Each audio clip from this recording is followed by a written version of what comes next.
So everybody wants to foster innovation. They want to create innovation. They want to bring innovative devices to market. They want to do innovative things.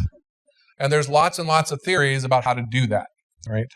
Every device company I know of talks about innovation in one way or another, from their mission statement all the way through to every corporate meeting they have in their R&D department, because they have the most innovative people and they come up with all these great devices, and every single one of them changes the world, even if it is a laparoscopic device that we change the shaft length by 1.5 inches, and it's the most innovative thing that they've ever seen. Not that I've ever been a part of those projects, but here's the debate, because everybody knows these are all self-evident things. So if you want to be innovative, half of the world says you have to fail fast. You have to fail often. In fact, they write books about these things. And I had to pick this one because it has the arrows and whatnot.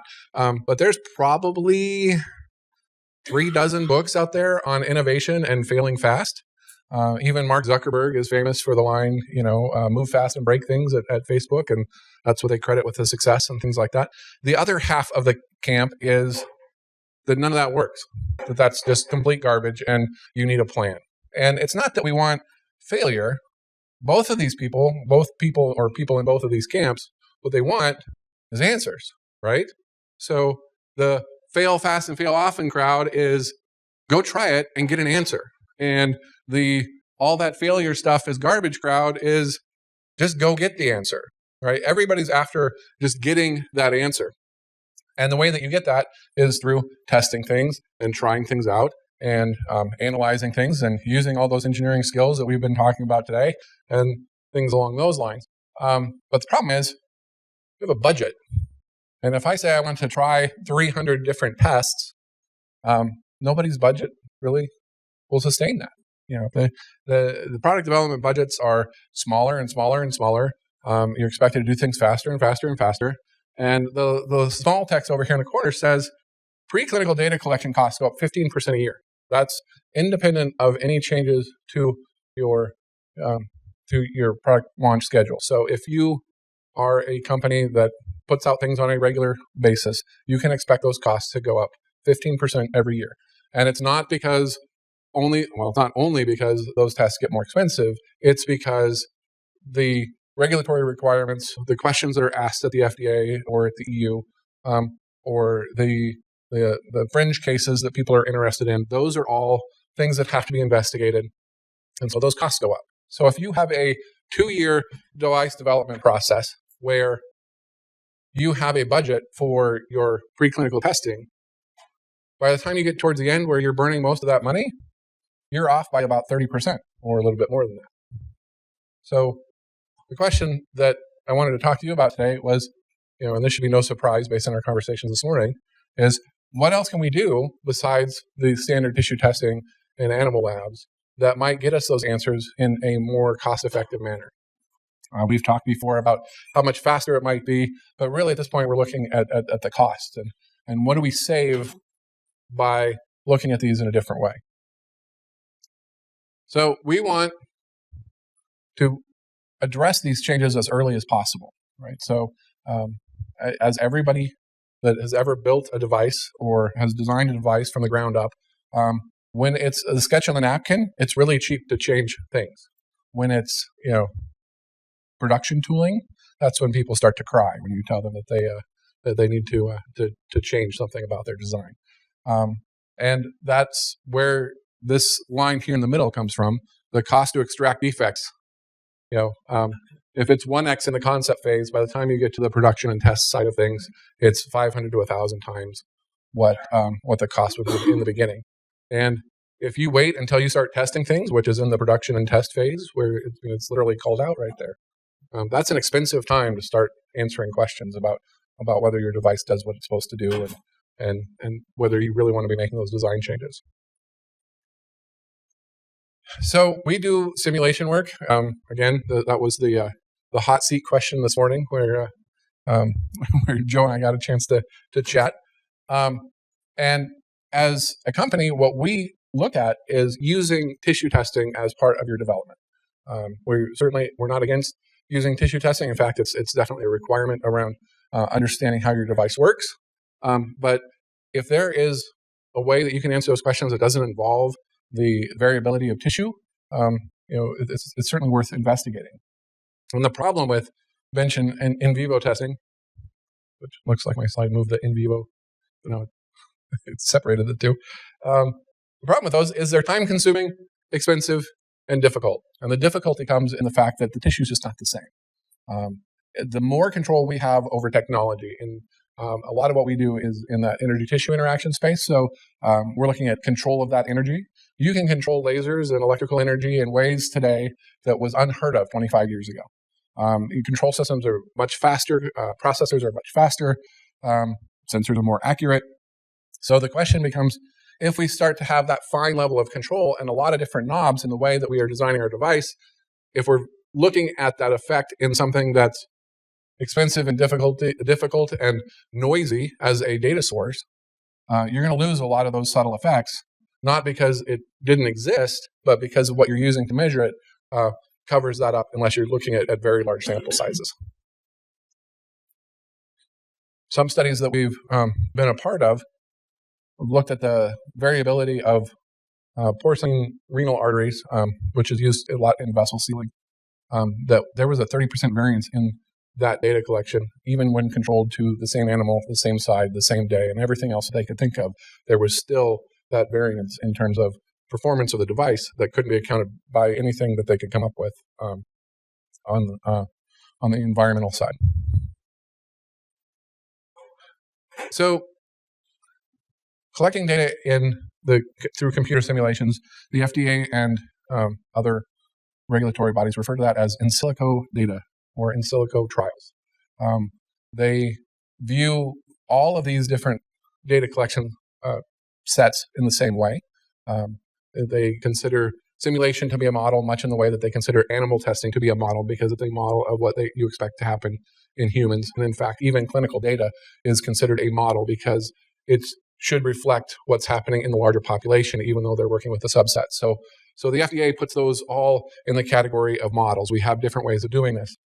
For the in silico side of things, we are looking at, what is the device, the design of the device, how does the tissue behave? The tissue, whether you're talking about liver versus a cardiac muscle or something, those things are going to behave differently. They're going to react differently to heat, to force, to energy absorption, like that. And also the way that you apply that energy. If you turn it up to 11, as the show goes, things are going to vaporize in different ways. If you apply the same amount of energy over a longer period of time, you're going to get a different effect. If you pulse it, you get a different effect. If you put in a control system where you're getting feedback from a sensor, you'll get a different effect. Those are all things that you have to take into account for specific cases when you're doing this through simulation. So it used to be that in order to do these types of simulations, that it was really on the purview of places that had a lot of computing power.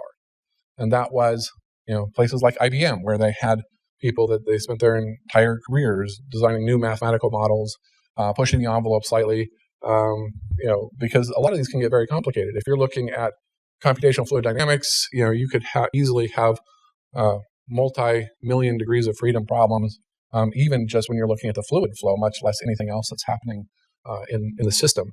And so that required a lot of computing power, a lot of trade-offs in terms of simplifying your model in order to get to something that you could actually calculate in a reasonable amount of time versus what it is that you needed to answer from the standpoint of the application. And it was expensive. You had to have in-house experts that was their full-time job. You had to have IT staff that could support those large computing centers and things like that. And that's really no longer the case because Amazon and Google and places like that have made data centers available. And there's even commercially available companies like Rescale now, where you can use cloud-based computing resources to do the processing for you. So even though it used to be that IBM was a place that did all of all these calculations, now even a startup has access to this because when we do these types of simulations and you run even hundreds of processors against a problem and it runs for 6 hours, Amazon's super excited about this because it's not a user interface, so you don't need an answer back in sub-second kind of things. And so when you say, I don't care when it comes back as long as it's not days from now, they can load balance amongst all of their different data centers around the world, and then you get your answer back. And instead of something that would run on a very powerful workstation under your desk for a month, you get an answer back in a couple of hours, and then you can look at your result before you forget what it was that you changed in the model in the first place, which is key. I'm sure Doug and I can commiserate about that a few times, where something runs for a few days and then you realize that you forgot completely what it was that you changed from the last time you ran it, and have to go back and do it again. But now that's a thing of the past, and it puts that computing power in the hands of small startups, in the hands of companies like if you're a design house and you need to use this on an intermittent basis, you don't have to build up your own computing systems and then maintain them even when they're idle. At this point, you're only paying for the time that you're actually using, which is surprisingly inexpensive when Amazon's trying to monetize their idle processing speed. This was something that came up last April when we were talking about using simulation and speed of time to market. Simulation isn't really a one-shot and you have an answer to everything. I know from the very beginning of my time in working in simulations and medical devices, the holy grail that everybody would love is to be able to take their SolidWorks model and upload it into a simulation and get an answer to everything that they ever possibly might want to know about that particular device in a very short amount of time. Thor's signed up already. I can tell that's what it is that if we could just do this tomorrow, that would be great. But that's not how this works, at least not yet. And not yet is, I've been working on this for 15 years and it's still not yet. Instead, what we have to look at is that particular application and add enough complexity to answer those questions.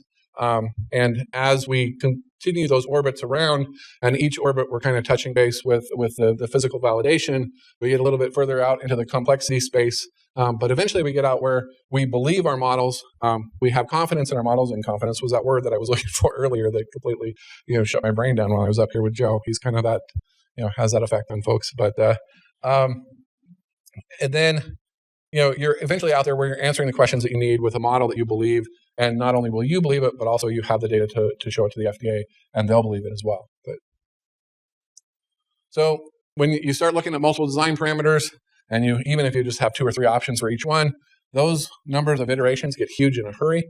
So once you have those models that you feel like you have all of those things collected, where you have the physics represented in ways that make sense for your application, you can turn it loose on an entire parameter space and get response curves like this, where you're looking at things like, maybe this is tumor ablation size versus power and time or electrode diameter or whatever it is that you need to get an answer to, and you can look at maybe where your maximums and minimums are and derive it from there.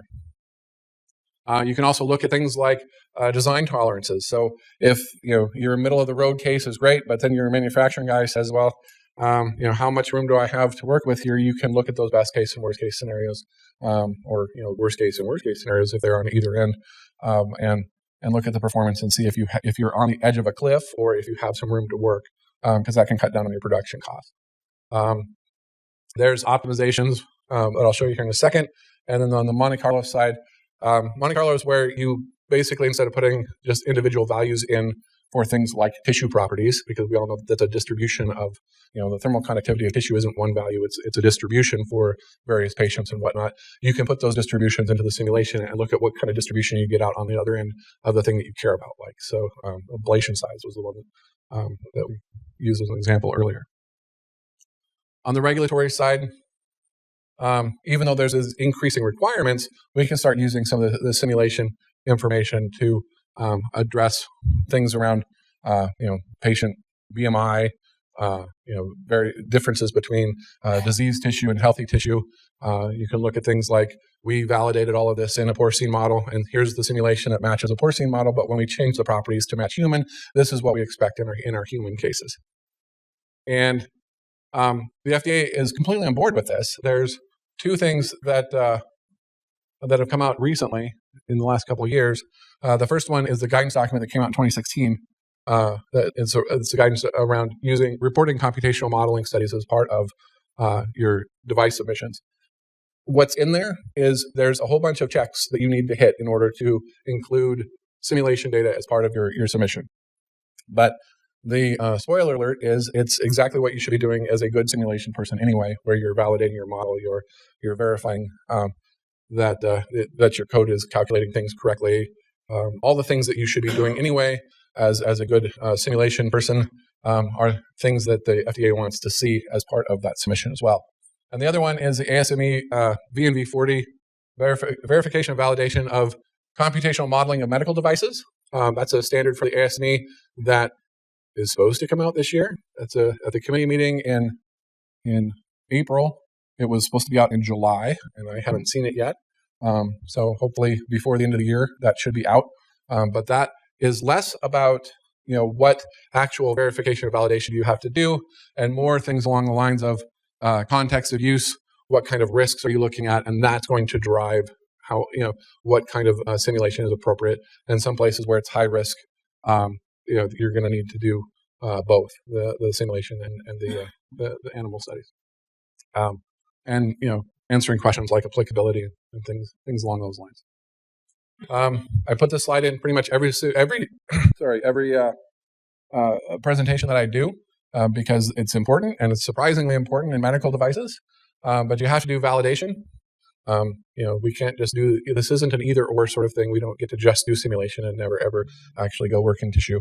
And you have to do convergence tests, especially if you're going to run lots and lots of these, so that you know that you're getting to the right solution. And the last line, the bullet point down there, is one that I never thought was going to be an issue in medical devices, but it turns out it is more often than I think we'd be comfortable with. But you can't model what you don't understand. If you don't know the physics of why your device works, you can't leverage simulation as part of your development. Because even though the FDA, I don't know if it's still the case, but it certainly was a while ago, where if you know that you do X, Y, and Z and you always get the result that you want, and you do that enough times and get it through the FDA, if you don't understand why X, Y, and Z drive that will prevent you from being able to use at least physics-based modeling for accelerating and saving your budget.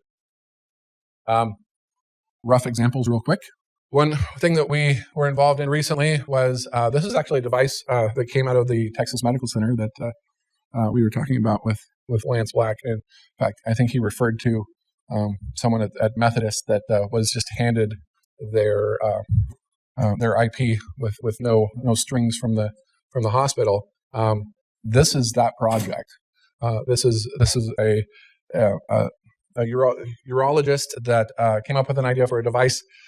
They're going to move from their initial concepts into a first-in-human trial. The top design is the end of the probe that they're using, but actually they wanted to, rather than having to build their own prototypes to get those approved to use in humans, they wanted to use bipolar forceps as their proxy electrodes, and wanted to know what the difference was and whether there was any risk with damaging the tissue by applying these electrical pulses through bipolar forceps, which is what's on the bottom, versus their device. So we did a lot of simulation work around how far away is that from the ureter. I don't know if you can see this, but there's down through here in the model, there's a model of a ureter that goes through there. We were looking for current concentrations and possible places where you'd get some thermal damage from application of these electrical pulses. So we were able to create some visualizations and say, it's unlikely that you're going to have any thermal damage. They were able to take this to the IRB and get approval for their first-in-human based off of this type of analysis. So when they, rather than requiring more porcine models. Another powerful technique using simulation is the optimization, where if you can describe something mathematically, you can turn the computer loose to solve those sorts of things. This one's a video. There we go. So one thing as it kind of goes through this is that I found that videos are a good way to communicate what we do in simulation world with non-technical audiences, because it kind of gives them an idea and walks them through it in a reasonable pace. But what we're looking at here is half of a jaw set. So a hemostat style device where they're trying to minimize the mass of the jaws themselves in order to increase visualization down at the tip of the device. But at the same time, it can't be so flexible that the jaws are going to deflect and touch and short out if there's no tissue between them. So we ran, and that was a subset of the different iterations that were done by the computer, and tried and ran through all of this for the shape optimization. I think it ran through about 350 different designs as it zeroed in on what would be the proper curve to that, given a certain load at the root, and then just simply support it at the tip. So it was an opportunity to really drive through a bunch of those, have those then created and move forward from as the first pass for prototypes. Another example is a device where you're looking at renal denervation, and this is a cooled catheter where you apply, you run coolant through the balloon that occludes the vessel. There's a nerve that's about 4 to 6 millimeters below the surface that you want to apply RF energy and to basically ablate the nerve, but you want to run enough coolant through there that you protect the vessel itself. And we were using optimization techniques on applying the energy into the tissue so that to get a good idea of what that behavior needed to be on the algorithm and energy delivery side rather than on the device itself. So that would be that. Stole my mic. You'll have to be relegated to the podium for questions. I will start. Okay. Are there some medical devices that are, or situations that are not suitable for simulation first? Any questions from you? I would say that that's a balance, right? If you have a device that's easy to prototype and not expensive to test, simulation is going to lose out to just building the prototypes and testing it. If you've done a lot of these, whatever the devices that you're looking at, and your experience tells you, that you know answers to those questions within a certain amount, that becomes an area where you're just going to want to build it and test it rather than spend the time on the simulation side. I certainly don't say that simulation is the be all end all and it applies in every case. I think it's you use them both. It becomes just another tool in the toolbox.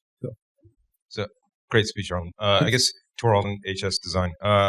Real quick, we're seeing a lot of AI or artificial intelligence coming into the SolidWorks models, right? And basically taking away our jobs eventually. But at what point do you see the use of AI with your simulation tools? And when you mentioned you went through the ablation blades and you ran 137, I forget how many models.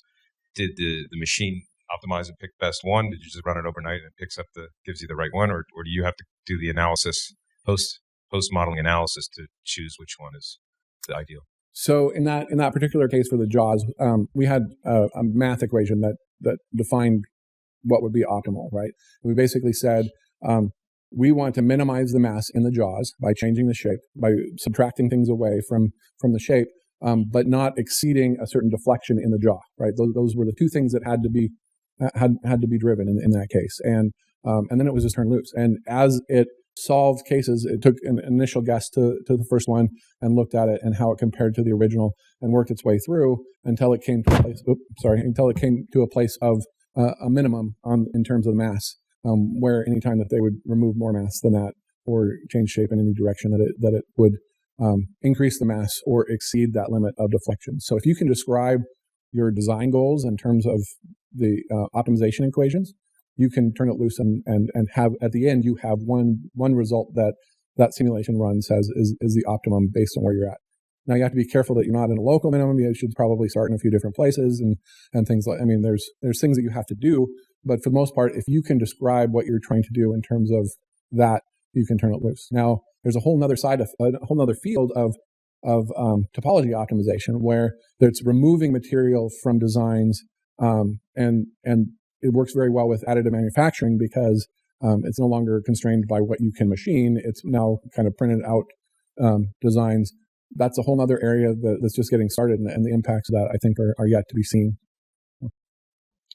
Hi, I'm Sri. I have a couple of questions basically. Mm-hmm. This is the interface of biology and engineering in a way. A couple of examples you showed. Sorry, the interface of biology and engineering in a way. There are other simulation tools available, but this is very kind of when the simulation is as good as the model or the inputs you give to begin with. So do you account for the biological environment of that to see the adverse impacts of, if any, of the simulation on the environment around it?